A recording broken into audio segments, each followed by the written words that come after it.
Hello, everyone. Thank you for joining this afternoon. I'll just introduce my site team. So I'm Nick Wardlaw. I'm District Recreation Manager in South District of Forestry, England. There are 6 districts across the country, and we're based in South.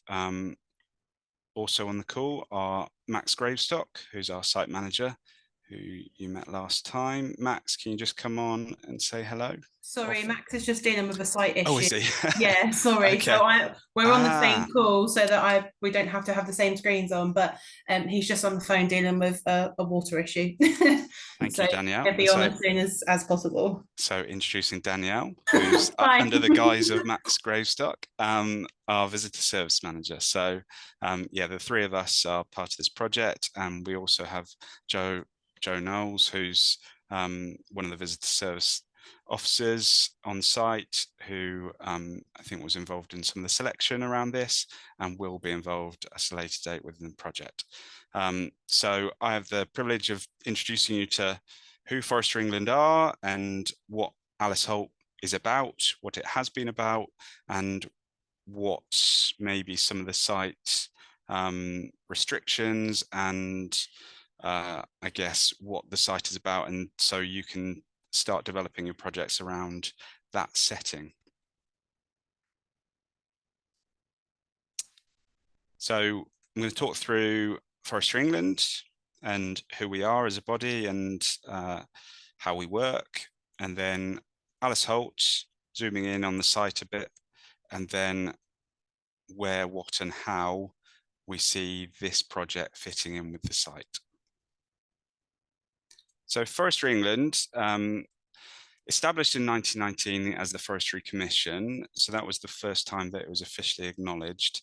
And then we've called ourselves many things over the years, but currently we are Forestry England, who sit on the right hand side there. You can see we sit within the Forestry Commission England family, and we sit in that family with Forest Services, who look after consents and permissions essentially around forestry, and forest research. And Mike will give you a bit more detail about that later. We are England's biggest landowner, which is a pretty unknown fact, really. But yeah, we cover quite a bit of England, though not much of England is actually wooded anymore. So a lot less than it used to be, especially in 1919. We focus on sustainable forestry. And so what do I mean by that? I mean, it's a working forest. So we cut the trees down, but then soon afterwards, we will replant and put that investment in the ground for the 50 to 100 years that it takes to grow that product. So yeah, sustainable in the sense that we keep it going. And then as an organization, and especially on our side of things, we're on the recreation and people management side of things. We have across the country in 2023, 291 million visits to our forests in 23. So you get a sense of just how much impact our sites can have on people. I'm not sure many of that 291 million know that they're on our land, but we are part of their back garden, part of their access to the countryside. And yeah, and as Alice Holt, I think we have a real opportunity to introduce people to the outside and offer them something that they really appreciate. So moving on to Alice Holt, I've enjoyed doing a bit of history digging for this presentation. I've learned a lot actually, and just to start with, for context, I had no idea that this was going to be such an international project. So I thought I'd start with a where we are in the world kind of thing, and south of England on the Surrey-Hampshire border, but only 50 miles southwest of London, central London. So we have a audience there that we can really captivate as visitors. And then then in terms of history, it goes back. There have been a few Paleolithic tool finds in the area, suggesting some Stone Age hunters. But then the forest really developed in the Atlantic post-glacial period. So when the glaciers retreated, the land was covered in some forests around 7,000 years ago. And we know this from some Iron Age burial mounds, and it was sparsely populated really prior to the Roman period. But then we know a little bit more about that period, the Romans, from AD 60 to 5th century. The Alice Holt Forest supplied 60% of the pottery to Roman occupied southeast England. And there's an example there of the type of pottery that would have been developed on site. It may not seem too distinct there, but it was distinct by the grey colour, that really bright, wonderful pottery. But that did make a change. The normal kind of coppery red colour of clay that the majority of the pottery was made from. And then moving forward a few hundred years to the Norman conquest in 1066, and then from that point, the forest became crown owned and was converted into a royal hunting forest of around 6,000 hectares. So, which is about 15,000 acres. So, pretty big forest at that point. But then again, fast forward in time through to the late 18th century, the main purpose changed from the hunting through to producing oak for ships for the Napoleonic Wars. And that the ancient oaks that were the hunting forest, and they became ancient during that time, were actually mostly past their prime and not so good at the shipbuilding. And lots of the land of that forest of Anderida had been sold off to private landowners. So therefore, there was large-scale replanting at that point of oaks, so early 1800s. And then that investment at that time came, the fruits of the labour came to the fore for World War One.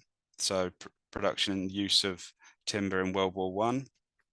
And that's when, fast forward to the Forestry Commission, and the reason it was commissioned was because so many of the timber supplies had been used up after the World War One. And so in 1919, Forestry Commission began planting conifers, and that was the first time they were really seen on site. That was repeated after World War II, and then through to around 867 hectares, 2,000 acres.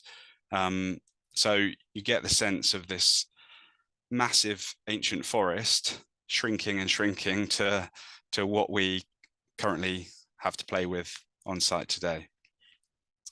And what do we have today?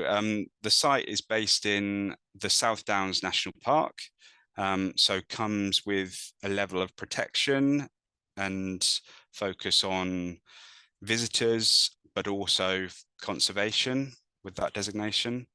It is still forested, so I've put there productive forest, again, kind of plant and sell the timber. But then that's in a way that seeks to preserve the ancient and ornamental woodland. So because our coverage is so low now, we aim to protect those that are ancient and ornamental in the country, and we do have a fair bit of that at Alice Holt Forest. Biodiversity, we're the benefactors of species such as nightjar, purple emperor butterflies, dormice and bats, and many others. But the mixed woodland that we have at Alice Holt is a real hive of biodiversity because of those kind of edge species that we get.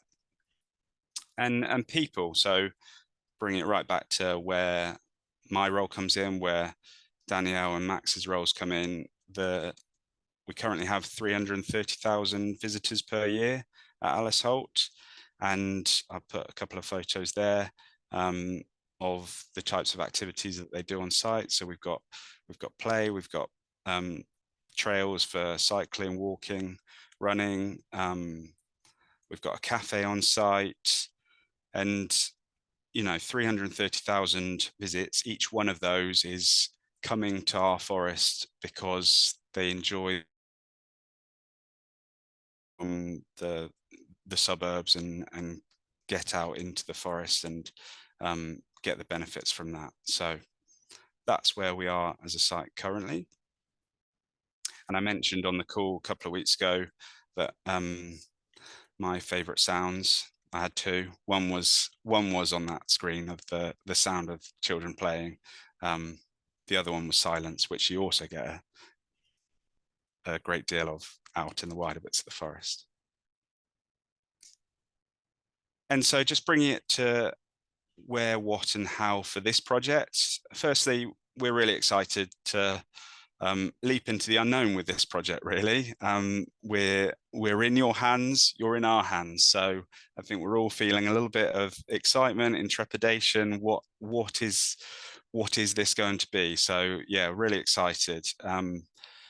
But with that in mind, thought I'd introduce the kind of landscape that you will see at Alice Holt. And I know the project team had a bit of a walk around the other day and looked at a couple of potential areas. We're still yet to decide, I believe, but potentially this is one of the sites. So you can see the conifers. There is a bit of open landscape there, but forest floor from those pictures. So it is in the South Downs National Park, and I mentioned the ancient and ornamental woodland with some priority species and habitats. That does have to be a factor in how the project is created and your individual projects. These slides are going to be shared afterwards, but I'll also try and include some links to what that means for people. And then the other factors that need to be built into it from our perspective. So whenever someone does anything in the woods that is construction, they have to comply with the construction design and management regulations, which CDM, which it's a little bit hazy as to what that means when it comes down to sculpture and art in the forest. But I think I've distilled it down to needing these types of considerations. So the design risk register, risk assessment, method statement, and then thirdly, the considerations, people on site. I mentioned 330,000 people. I don't think this site where I've put photos of will have 330,000 people walking past it, but there is a risk of young people wanting to clamber all over something. So we've got to consider that.